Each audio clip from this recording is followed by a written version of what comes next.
No one is truly your friend. It sounds harsh, but if you've ever felt abandoned when you failed, forgotten when you had nothing to offer, or cried in silence without a single message checking in, you already know the truth. This isn't about bitterness. It's about clarity. In a world where everything is conditional, friendship often is too. People show up when you give and disappear when you stop. Today's episode isn't here to make you doubt everyone. It's here to help you protect your peace, move smarter, and build a life rooted in reality, not illusion. If anything in this message hits home, take a second right now to hit subscribe so you don't miss the daily insights that help you grow mentally stronger and emotionally calmer. And drop a comment below. When was the last time you felt let down by loyalty? Just one sentence. No overthinking, just honesty. If this speaks to you, share it with someone who needs a reminder too. Sometimes one quiet truth can shift everything. 1. They didn't leave you, they just lost the benefit. There's a moment in life when silence becomes louder than words. When people who once filled your inbox with jokes, favors, and late-night you-up texts simply stop showing up. At first you wonder what you did wrong. Did you change? Did you push them away? But over time, you begin to realize the truth. They didn't leave because of who you are. They left because they stopped getting something from you. You were never the problem. Their interest was. This shift is subtle, almost invisible at first. One day, you're their go-to person for job referrals, rides to the airport, or emotional venting. And the next, you're met with polite distance, delayed replies, or no replies at all. Suddenly, you're the one reaching out. Suddenly, they're always busy. What really happened? You became inconvenient. And in a world built on transactions, your value to them was no longer worth their time. This kind of abandonment isn't loud, it's quiet. It hides behind adult excuses and ghosted messages. But beneath all that, it's simple. You stopped giving and they stopped staying. The friendship wasn't friendship, it was a subscription. And the moment the benefits expired, so did their loyalty. The worst part is they often leave without confrontation. There's no closure, no discussion, no explanation, just fading echoes of what used to be.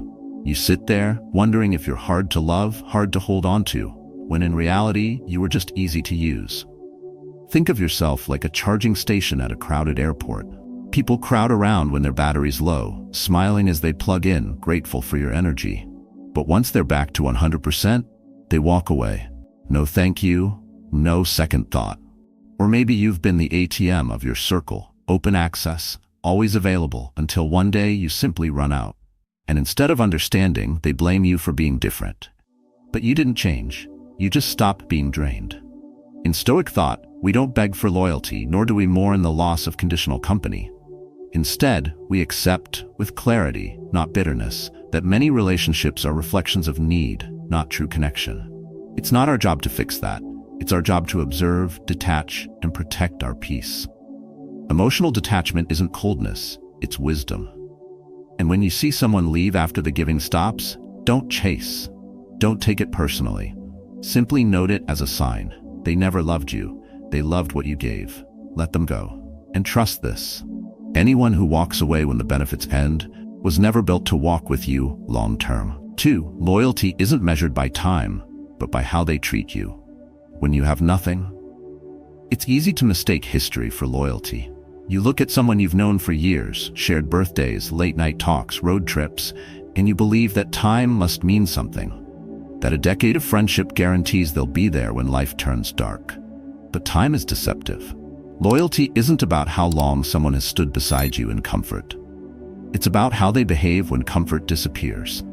The truth is, many people are loyal to the good times, not to you. They love the version of you that laughs, that wins, that gives. But the moment you're empty, emotionally, financially, mentally, they vanish like smoke. You lose your job, and suddenly, the person who used to call you every day stops checking in. You fall into depression, and the ones who used to laugh with you in loud restaurants go silent. You land in the hospital and your phone doesn't ring once. This isn't a glitch in the relationship, it's the revelation of what it truly was. And when you finally realize that some people only stand beside you when the weather is good, it hurts. But it also frees you, because real loyalty doesn't waver when you're in the storm. It shows up uninvited, with no expectation, just presence. Imagine a sun umbrella. It seems dependable, always there, shielding you from the brightness, until the first heavy rain hits and it collapses. Or think of that worn shoelace. You've trusted it for years, but the moment you trip, it's the first thing that snaps. That's what many long-standing friendships are like, reliable only until pressure tests them. They aren't built to endure, just to exist. The Stoics never confused duration with depth. They believed in observing how people react when things fall apart, not when everything is smooth.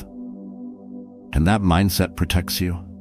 Because once you stop measuring loyalty by memories and start measuring it by presence in pain, you stop giving your trust to the wrong people. Emotional self-mastery means recognizing that not everyone who starts with you will finish with you. And that's okay. You don't need everyone to stay. You just need to stop clinging to illusions. So the next time you wonder who's truly loyal, don't look at the photos, don't count the years. Ask yourself, when I had nothing, who stayed? Who called when I was silent? Who stood beside me when I had nothing left to offer but the truth of my pain? That's not just loyalty, that's rare. And it's worth more than a lifetime of shallow companionship. 3. Don't sacrifice your peace just to keep hollow relationships rude. There comes a point when you realize some connections aren't connections at all. They're obligations wrapped in nostalgia. You stay in the group chat even though every message feels forced. You laugh at the same dry jokes because you don't want to be the one who changed. You meet up out of habit, not joy. And when you leave, you feel more drained than before you arrived. This is the emotional cost of hollow relationships. Ties that once felt alive, but now just take up space in your life. You weren't born to be polite at the expense of your peace. You weren't made to shrink yourself just to fit into a space that no longer fits you. But many of us hold on because we fear the awkwardness of walking away. We fear being seen as distant, selfish, or cold. So we keep showing up, wearing a smile we no longer feel, playing a part we no longer recognize. Sometimes, the emotional weight comes not from conflict, but from silence.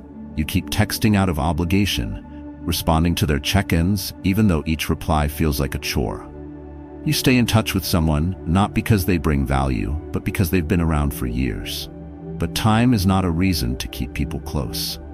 If every interaction feels like pressure, if every call drains your energy, then what you're holding on to isn't friendship, it's fear. Fear of change, fear of being alone, fear of uncomfortable endings.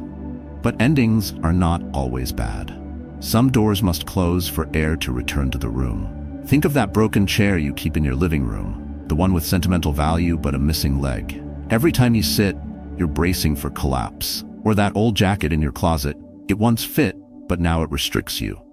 You keep it for memory's sake, but it only takes up space.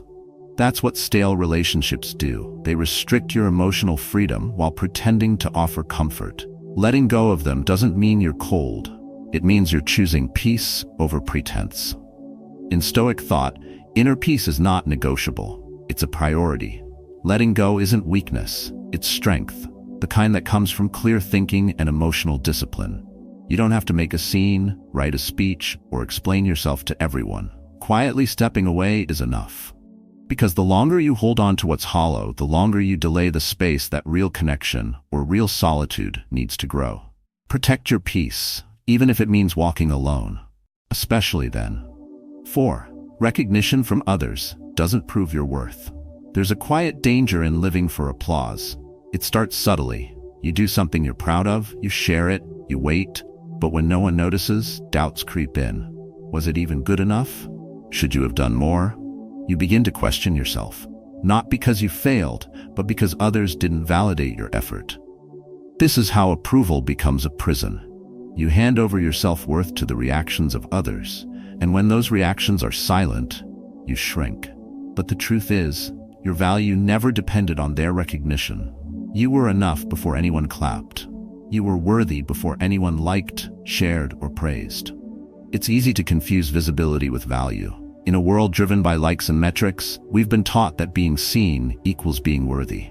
But some of the most meaningful growth happens in silence, behind the scenes, away from the noise. You don't see the roots when a tree grows. You don't hear the pressure in a diamond's formation, like a powerful mountain that has stood for centuries. You don't need anyone to measure your height to know that you're standing tall. And like a beautiful melody that no one hears, its value doesn't fade just because no one was around to listen. There was likely a time when you worked harder than ever, put in late hours, gave your all, and yet no one noticed. And that stung. But what if the work still mattered, even if no one clapped?